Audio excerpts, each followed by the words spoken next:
Hello বন্ধুরা, আমি চিত্রলেখা। আমার আবারও একটি নতুন ভিডিওতে তোমাদের সবাইকে ওয়েলকাম। আশা করি তোমরা সবাই খুব ভালো আছো।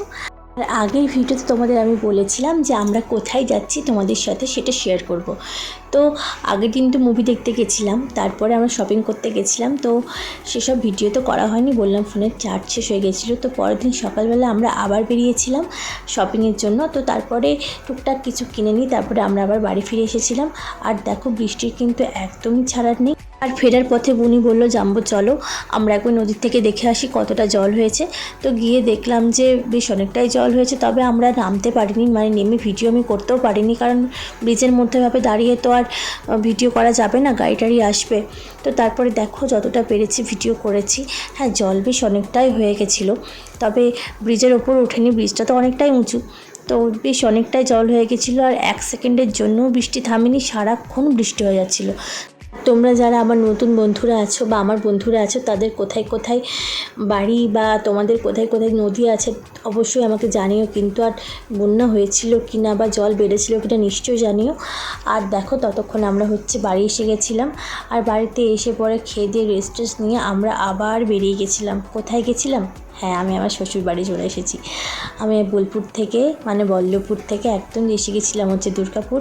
আর দেখো রাস্তাতে আস্তে আস্তে আমরা রাস্তাটাকে অনেক এনজয় করেছি, মানে প্রচুর বৃষ্টি হচ্ছিলো, মুষলধারে বৃষ্টি হচ্ছিলো। তো তার মধ্যেই আস্তে আস্তে গাড়ি নিয়ে আজকে আমরা বেরিয়ে পড়েছিলাম। আর তারপর দেখো আমাদের গেস্ট হাউসকে টাটা করে দিয়ে, বাড়ি টাটা করে দিয়ে, চারিপাশটাকে টাটা করে দিয়ে অনেকটা মন খারাপ নিয়ে আমি ফিরে আসছিলাম শ্বশুরবাড়ি। তবে আমার হাজবেন্ড আমার মন খুব ভালো করে দিয়েছিল। তারপর বাড়িতে পৌঁছে অনেক গল্প করেছি, অনেক হাসাহাসি, আর অনেক গল্প তো থাকবেই। মামনি, বাপি, দিদির সাথে গল্প হলো। তারপরে রাত্রিবেলায় খাওয়া দাওয়া করে আমরা তাড়াতাড়ি শুয়ে পড়েছিলাম, কারণ পরের দিন সকালে ছিল বিশ্বকর্মা পুজো। সকাল সকাল তো উঠতে হবে, তার জন্য আমি একদম রেডি হয়ে গেছিলাম। মঙ্গলবার আমি ভয়েস দিচ্ছি, তোমরা ভিডিওটা দেখতে পারবে কালকে। শুভ বিশ্বকর্মা পুজো। আর এখন বাজে সকাল 8:15। আমি একদম রেডি হয়ে গেছি। আমি কোথায় যাচ্ছি চলো তোমাদের সাথেও শেয়ার করি। আর সবাই আছে বিশ্বকর্মা পুজো খুব ভালো কাটাও। বৃষ্টিটা একদম এখন আপাতত থেমে গেছে, সূর্যিমামা একটু একটু দেখা দিয়েছে। তো আশা করছি সবার পুজো ভালোই কাটবে। তো চলো তোমাদেরকেও নিয়ে যাই আমরা যেখানে যাচ্ছি। চারিদিকটা একটু রোদ ঝলমল করতেই দেখো সবাই ছাদে জামা কাপড় মিলে দিয়েছে। এই বৃষ্টিতে জামা কাপড় নিয়ে যা ঝামেলা, এই রে যা, আবার সূর্যিমামা মনে হচ্ছে ডুবে গেল। তোমাদের একটু দেখাতে গেলাম, তো দেখো সূর্যিমামা মনে হচ্ছে আবার ডুবে গেল। তো যাই হোক চলো আমরাও বেরোই, এবার দেরি হয়ে যাচ্ছে না হলে। চলো তোমাদেরকে তো বললাম তোমাদেরও সঙ্গে করে নিয়ে যাব।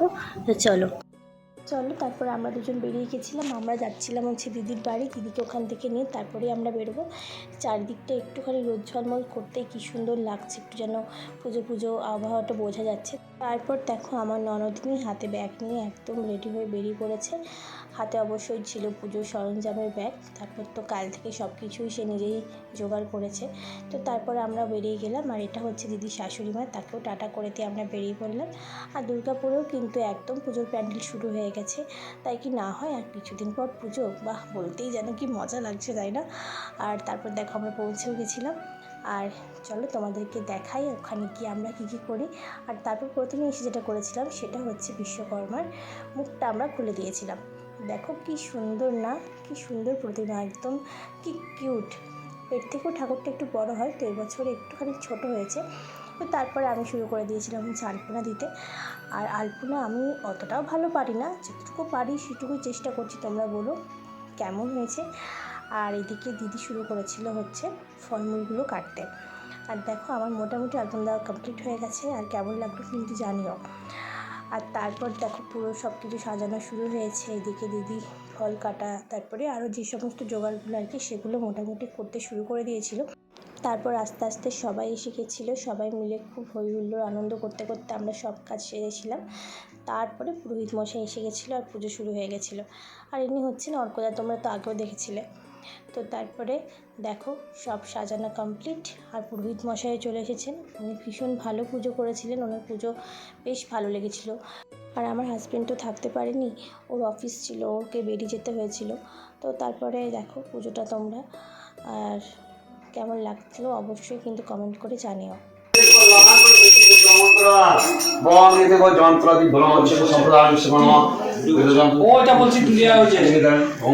এতে গন্ধপুষ্পং মঙ্গল গ্রহায় নমঃ বুধ গন্ধপুষ্পং সর্বদেবী নমঃ এতে গন্ধপুষ্প ফিরিঙ্গি কালী মাতা দেবী নমঃ প্রিয়ালা কালী মাতা দেবী নমঃ মুস্তাপুরে কালী মাতা দেবী নমঃ এতে গন্ধপুষ্পে সাইদ বাহন জয় সপরিবার নমঃ সিংহবাড়ি দুর্গা নমঃ দুর্গা নমঃ তারপর তো পুজো হতে বেশ একটু টাইম লেগেছিলো, তারপরে যজ্ঞ হয়েছিল, তারপর আরতি হয়েছিল। তো দেখো সব কিছু তোমরা দেখতেই পাবে।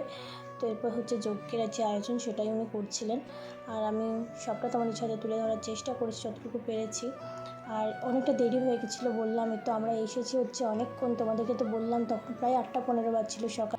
পুরোহিত মশাইয়ের তো আরও অন্য জায়গায় পুজো ছিল, তো সেই সব পুজোগুলো সেরে তারপরে আসতে ওনার একটু দেরি হয়ে গেছিলো। তো আমাদের জোগাড় টোগাড় সব ভালোভাবেই হয়ে গেছিলো, তারপরে উনি এসে পুজো শুরু করলেন। তারপরে আমি তোমাদের আবারও বলছি, পুজো ছিল হচ্ছে কালকে, মানে মঙ্গলবার। তোমরা ভিডিওটা বুধবার দেখতে পাবে, মানে কালকে এসে পরে ভিডিওটা আমি আর তোমাদের সাথে শেয়ার করতে পারিনি। আমি তোমাদের সাথে ভিডিওটা আজকেই শেয়ার করছি, মানে আজকে বুধবার।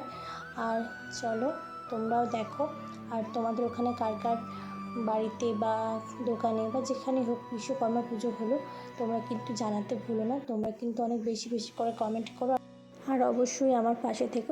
তারপর পুজো শেষ হয়ে গেলে তারপর আমরা এসে গেছিলাম বাড়ি। তো আজকের ভিডিওটা এইটুকু, দেখা হবে আবার নতুন ভিডিওতে। ততক্ষণে তোমরা সবাই খুব ভালো থেকো, টাটা।